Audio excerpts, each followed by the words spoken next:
Hello बच्चों, कैसे हैं आप लोग। और बेटा आज हम लोग डिस्कस करेंगे CUET 2022 में आने वाले जो क्वेश्चंस हैं, जो सिलेबस है उसके बारे में बात करेंगे।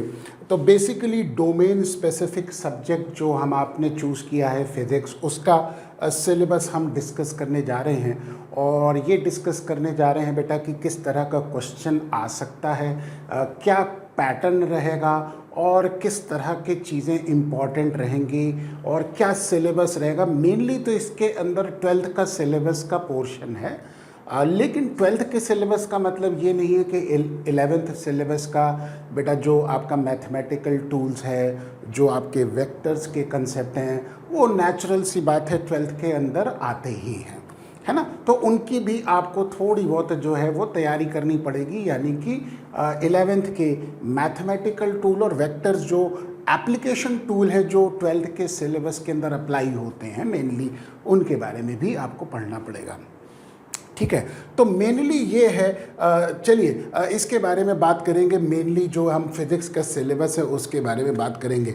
सबसे पहली चीज़ तो आपको ये जाननी है कि there will be one question paper, एक क्वेश्चन पेपर होगा जिसमें आपको 50 क्वेश्चन पूछे जाएंगे। मैंने यहाँ पे देखिए बड़ा लाल कलर से भी लिख रखा है ताकि आपको याद रहे कि 50 क्वेश्चंस पूछे जाएंगे और जिसमें से आपको 40 क्वेश्चंस का आंसर देना होगा, यानी कि अटेम्प्ट करना होगा।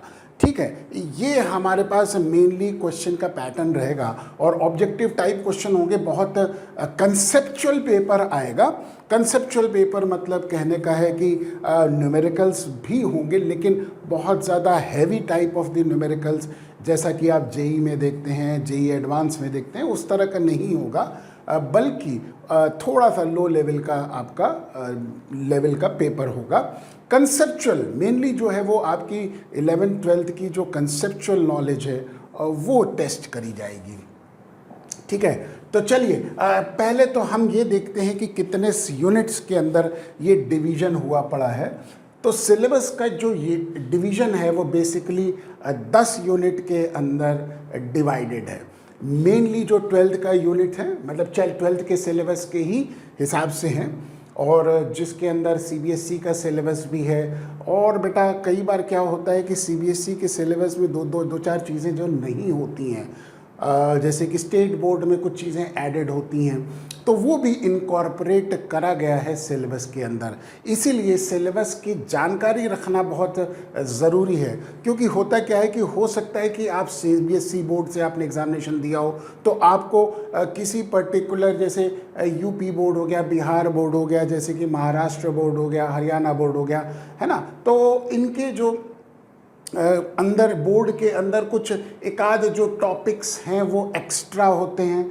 ठीक है, तो वो भी आपको सिलेबस के अंदर इंक्लूडेड होता है। और कई बार ऐसा भी होता है कि आप स्टेट बोर्ड से एग्जामिनेशन देते हैं और उसके अंदर कुछ CBSE के टॉपिक मिसिंग होते हैं, तो वो भी इंक्लूडेड है। यानी कि ओवरऑल देखा जाए तो इसके अंदर जो सिलेबस आप देखने को मिलेगा वो मेनली क्लब किया हुआ सिलेबस मिलेगा, स्टेट बोर्ड का भी सिलेबस होगा और इसके अंदर CBSE का भी सिलेबस होगा, दोनों मिला के होगा एक तरह से।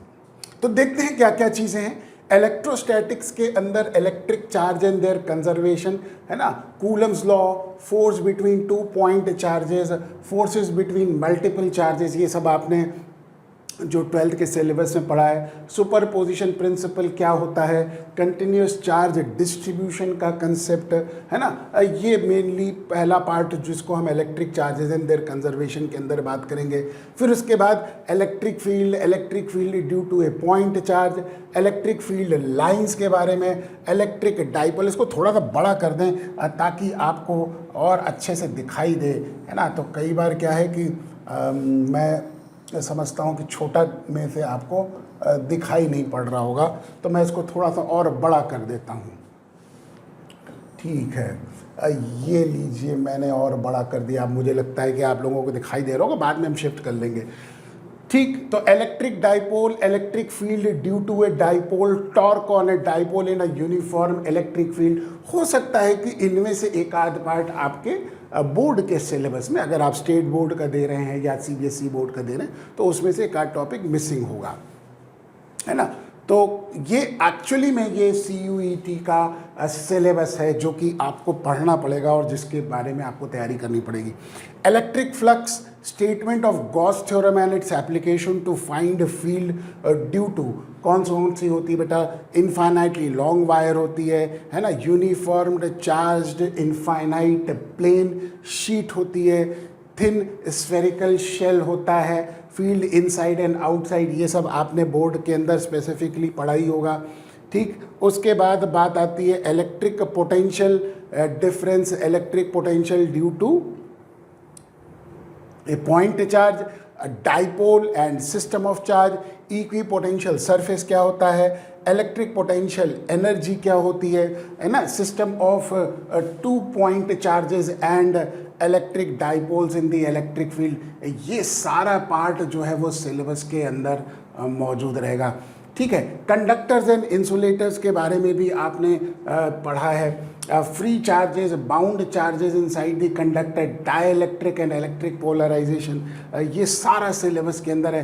Capacitors and capacitance, combinations of the capacitor in series and parallel plate capacitor with and without a dielectric medium between the plates, energy stored in the capacitor. और एक चीज़ देखिए बेटा, वेन डी ग्राफ जनरेटर जो कि usually CBSE के syllabus में नहीं होता है, लेकिन कई बार क्या होता है किसी बोर्ड स्पेसिफिक सिलेबस के अंदर आ जाता है, तो ये भी आपको पढ़ना पड़ेगा। ठीक, चलिए नेक्स्ट जो है यूनिट 2 की बात कर रहे हैं। तो यूनिट 2 जो हो गया वो हमारे पास करंट इलेक्ट्रिसिटी का यूनिट हो गया, और करंट इलेक्ट्रिसिटी के यूनिट में देखते हैं क्या क्या स्पेसिफिक हो गया। Electric current, flow of electric charge in metallic conductor, drift velocity के बारे में, मोबिलिटी के बारे में, and there relation with the electric current, Ohm's law है ना, ओम्स लॉ की जो हमारे पास स्टेटमेंट है, electric resistance, VI characteristic, linear and non linear, जो ओम्स लॉ को ओबे करता है कंडक्टर या नहीं करता है, electrical energy, power, electrical resistivity and conductivity, conductivity reciprocal of the resistivity, वो सारी चीज़ें इसके अंदर हैं। Carbon resistance, colour coding of resistance, series and parallel combination of resistance, temperature dependence of resistance. कई बार ये वाला जो टॉपिक है टेम्परेचर डिपेंडेंस ऑफ रेजिस्टेंस, ये आप लोग थोड़ा सा नहीं करते हैं। अब मुझे जहाँ तक कि बच्चों का आइडिया है कि ये वाला टॉपिक वो छोड़ देते हैं। Internal resistance of the cell, potential difference, EMF of the cell, combination of series and parallel, Kirchhoff's law, simple application, Wheatstone bridge, metre bridge, ये तो आप लोग करते ही हैं। पोटेंशियोमीटर, आपने 12th के अंदर इसके ऊपर बड़ा अच्छा एक्सपेरिमेंट भी किया होगा पोटेंशियोमीटर के ऊपर, है ना। तो पोटेंशियोमीटर के ऊपर principle application to measure the potential difference, comparison EMF of the 2 cells, है ना, ये आपने एक्सपेरिमेंट भी किया है, और internal resistance of the cell को फाइंड आउट करने का भी एक्सपेरिमेंट आप लोगों ने किया है। ये सारी चीज़ें हैं जो कि किसके अंदर है, बेसिकली ये करंट इलेक्ट्रिसिटी के चैप्टर के अंदर है। नेक्स्ट आता है यूनिट 3 जो कि मैग्नेटिक इफेक्ट ऑफ करंट और मैग्नेटिज्म, यानी कि chapter number 4 of the NCERT और आपका जो chapter number 5 of the NCERT है, वो दोनों मिला के है magnetic effect of current and magnetism. तो इसमें जैसा कि आप जानते हैं कि मैग्नेटिक इफेक्ट ऑफ करंट में Oersted experiment, Biot and Savart law, और उसका application on the current carrying circular loop होता है। एम्पियर सर्किटल लॉ का एप्लीकेशन लॉन्ग स्ट्रेट वायर के लिए, है ना, टोरॉइडल एंड सोलेनॉइड के, स्ट्रेट सोलेनॉइड के केस में होता है। Force on the moving charge in uniform magnetic and electric field, और इसमें ये चीज़ है जो साइक्लोट्रॉन वाली जो चीज़ है ये आप नहीं करते हैं, तो ये भी ध्यान रखिए, ये चीज़ें भी हैं सिलेबस के अंदर। नेक्स्ट जो है सिलेबस के अंदर थोड़ा सा और देखते हैं बड़ा करके क्या क्या है हमारे पास। फोर्स ऑन करंट का ये साइक्लोट्रॉन का पार्ट है ना। तो force on a current carrying conductor in a uniform magnetic field, the force between 2 parallel current carrying conductors, definition of ampere torque experienced bye a current loop in magnetic field, moving coil, galvanometer और उसकी current sensitivity और voltage सेंसिटिमीटर, और उसका conversion ammeter और voltmeter में। बेटा ये सारी चीज़ें हैं सिलेबस के अंदर। तो सिलेबस आप देख सकते हैं कि बहुत ही वास्ट और कंप्रिहेंसिव सिलेबस है ना। तो इसमें कोई भी चीज़ आपको छोड़नी नहीं, क्योंकि कई बार क्या होता है कि जो चीज़ आप लोग नहीं पढ़ते हैं बेटा, कई बार वहाँ से ही सिलेबस के अंदर से ही क्वेश्चंस आते हैं। तो हम जब क्वेश्चंस की प्रैक्टिस करेंगे तो हम इन चीज़ों पे फोकस भी करेंगे। Current loop as a magnetic dipole and magnetic dipole moment, magnetic dipole moment of a revolving electron, magnetic field intensity due to a magnetic dipole along its axis and perpendicular to axis, torque on a magnetic dipole, ये सारा bar magnet से related है ना। Bar magnet as equivalent to solenoid magnetic field lines, earth magnetism and magnetic elements of the earth है, ठीक। Paramagnetism, diamagnetism and ferromagnetic substances, electromagnetics and factor affecting their strength, permanent magnets. बेटा इसके अंदर सारी चीज़ें आ गई, पैरा है ना, paramagnetic, diamagnetic, ferromagnetic substances. Usually आप केमिस्ट्री में पढ़ते हैं और फिजिक्स में आप इसको छोड़ देते हैं, वो भी आपको यहाँ पे पढ़ना पड़ेगा, अच्छे से पढ़ना पड़ेगा, क्योंकि ये सिलेबस के अंदर ये सारा पोर्शन है।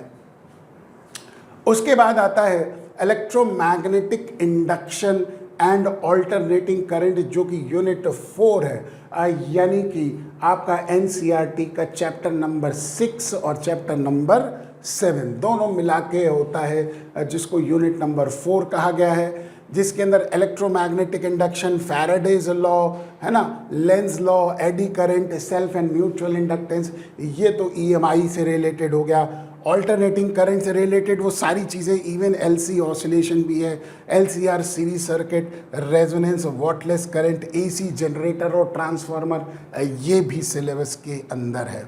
ये पार्ट है आपका यूनिट 4 का पार्ट हो गया। यूनिट 5 जो कि एनसीईआरटी का आपका चैप्टर 8 है, इलेक्ट्रोमैग्नेटिक वेव का, वो है ना। इसमें डिस्प्लेसमेंट करंट का सिर्फ क्वालिटेटिव आइडिया लेना है, क्वांटिटेटिव नहीं है, क्योंकि इसमें सिलेबस के अंदर क्या भी रखा है कि क्वालिटेटिव आइडियाज़ ओनली, है ना। ये मैं हाईलाइट कर दे रहा हूँ कि क्वालिटेटिव आइडियाज़ ही हमको करना है इसके अंदर। और जैसा कि मैंने आप लोगों को बताया भी था कि बेटा जो इलेक्ट्रोमैग्नेटिक वेव का जो चैप्टर है, उसमें जो सबसे ज़्यादा इंपॉर्टेंट चीज़ होती है वो इलेक्ट्रोमैग्नेटिक स्पेक्ट्रम होता है। ये ध्यान रखिए, इसके बारे में ज़रूर जानकारी होनी चाहिए।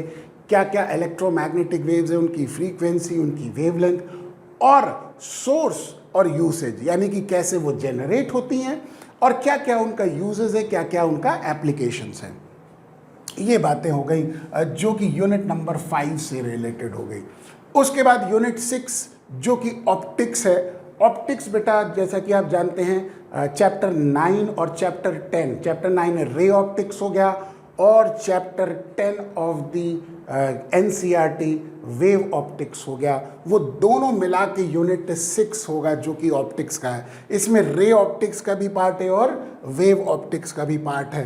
बेटा रे ऑप्टिक्स में यूजुअली आप रिफ्लेक्शन से रिलेटेड बात नहीं करते हैं ज़्यादातर, क्योंकि ये चीज़ें कई बार क्या होती है कि 10th के सिलेबस में आप पढ़ लेते हैं तो आप 12th के सिलेबस में इसको बहुत ज़्यादा ध्यान नहीं देते हैं। तो reflection of light, spherical mirror, mirror formula, ये बड़ी इंपॉर्टेंट चीज़ें हैं, ये ध्यान रखिए, इनको ज़रूर करेंगे हम लोग, ठीक है। रिफ्रैक्शन है ना, और इसमें अंदर हमारे पास टोटल इंटरनल रिफ्लेक्शन का phenomena, lenses, thin lenses, prism, ये सारी चीज़ें हो गई। Refraction and dispersion of light through prism, ये भी ध्यान रखना है कि प्रिज्म के दोनों कंडीशंस देखने की, रे जो है वो एक तो डिविएट करती है और दूसरा डिस्पर्स करती है जब वो प्रिज्म के थ्रू जाती है। Scattering of light, blue colour of the sky, ये वाला जो पार्ट है ये भी आप लोग कई बार छोड़ देते हैं, इसको भी अच्छे से करिएगा। ऑप्टिकल इंस्ट्रूमेंट के अंदर आई डिफेक्ट्स भी है बेटा, ध्यान रखिए, मायोपिया और हाइपर माइट्रोपिया, उनके करेक्शंस का भी करना होगा आपको, ठीक है। बाकी माइक्रोस्कोप और टेलीस्कोप तो रहता ही रहता है। वेव ऑप्टिक्स के अंदर हाइगन्स प्रिंसिपल हो गया, proof of laws of reflection and refraction हो गया, YDAC Young's double slit experiment interference के लिए, diffraction due to single slit, width of the central maxima, resolving power of the microscope and astronomical telescope, polarisation of the light, ये भी पढ़ना है आपको, Brewster's law, polarisation of light, polaroids क्या होते हैं, पोलराइजेशन क्या होता है फिनोमेना, वो आपको ये भी स्टडी करना है इस यूनिट के अंदर। ठीक है, तो यूनिट 6 हो गया ऑप्टिक्स। उसके बाद आता है यूनिट नंबर 7 जो कि dual nature of matter and radiation है ना, और ये आपका चैप्टर नंबर 11 हो गया NCERT का। Photo electric effect, hertz and Lennard observation, Einstein equation, ये सारी चीज़ें करनी है आपको। मैटर वेव्स, ये सारा तो वैसे तो 12th के सिलेबस में है, CBSE के सिलेबस में जो जो चीज़ें हैं वो सारी इस चैप्टर से रिलेटेड हैं। डेविसन एंड जर्मर एक्सपेरिमेंट, ध्यान रखिए इस experiment details should be omitted, only the conclusion should be explain, यानी कि डेविसन एंड जर्मर एक्सपेरिमेंट के कंक्लूजन से बात करनी है और उस एक्सपेरिमेंट की जो डिटेल्स है उससे रिलेटेड बात नहीं करनी है कि यानी कि उस एक्सपेरिमेंट में क्या किया गया था।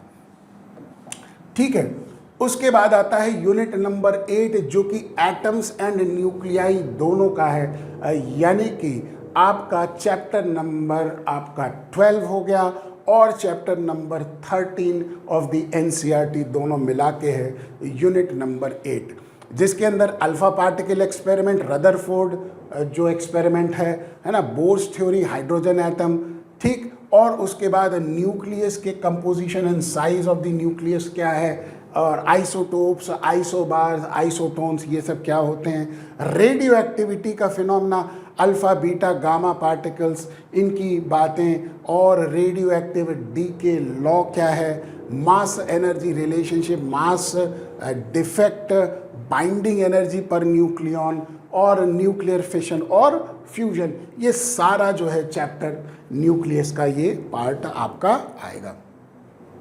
उसके बाद आता है इलेक्ट्रॉनिक डिवाइसेस जो कि मेनली सेमीकंडक्टर का है, यूनिट नंबर 9 और NCERT का चैप्टर नंबर 14 हो गया। एनर्जी बैंड्स इन दी सॉलिड्स, है ना, क्वालिटेटिव आइडिया, यानी कि आपको डायग्राम को बस समझना है कि कैसे होता है, क्या होता है। कंडक्टर्स, इंसुलेटर और सेमीकंडक्टर का classification, IV characteristic of the diode, है ना, फॉरवर्ड और रिवर्स बाइसिंग में डायोड की जो यूसेज है, rectifier, LED, photodiode, solar cell, Zener diode, क्या क्या होता है, और जंक्शन ट्रांजिस्टर, यानी कि ट्रांजिस्टर की वर्किंग, ट्रांजिस्टर का फंक्शन कॉमन इमिटर कॉन्फ़िगरेशन में ही करना है ना। ऑसिलेटर के रूप में ट्रांजिस्टर कैसे इस्तेमाल होता है, लॉजिक गेट्स, एंड और नॉट, नैंड और NOR gate, transistor as a switch, ये भी हमको पढ़ना है। और लास्ट यूनिट हो गई यूनिट नंबर 10 कम्युनिकेशन सिस्टम।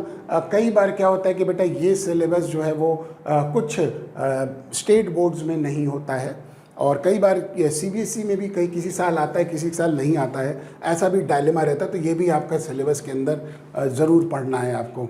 तो यूनिट 10 जो कम्युनिकेशन सिस्टम का है, इसके अंदर आपको पूरा elements of the communication system, जो कि ब्लॉक डायग्राम से समझना है, लिखा भी है कि बेटा ब्लॉक डायग्राम से ही आपको समझना है और इसको जानना है। बैंडविड्थ क्या होता है ना, और bandwidth of the transmission medium, propagation of electromagnetic wave in the atmosphere, कैसे प्रोपोगेट करती है, sky wave, space wave, ground wave propagation कैसे होता है, मॉड्यूलेशन क्या होता है, production and detection of amplitude modulated wave, AM wave, यानी कि जिसको एम्पलीट्यूड मॉड्यूलेटेड वेव कहते हैं, उसका प्रोडक्शन कैसे होता है बेटा, और उसको डिटेक्ट कैसे करेंगे, ये भी जानकारी हम लोग पढ़ेंगे इस चैप्टर के अंदर, कम्युनिकेशन सिस्टम के अंदर। तो ये ब्रॉडली आपका सिलेबस हो गया बेटा, जिसके बारे में हम बात कर रहे थे कि फिजिक्स, जो कि आपका डोमेन स्पेसिफिक सब्जेक्ट जो कि फिजिक्स हो गया, उसका सिलेबस हो गया। और जैसा कि आप देख सकते हैं कि इसके अंदर सारा 12th का पोर्शन है ना, बस 11th में जो मैथमेटिकल टूल और वेक्टर के जो कंसेप्ट लगते हैं बेटा 12th में, वो तो आपको जानने ही पड़ेंगे। ठीक है, तो हम इससे रिलेटेड अब आगे बात करते चलेंगे और यूनिट वाइज अब हम लोग डिस्कशन करते चलेंगे। ठीक है, चलिए तब तक के लिए thank you so much, have a nice day.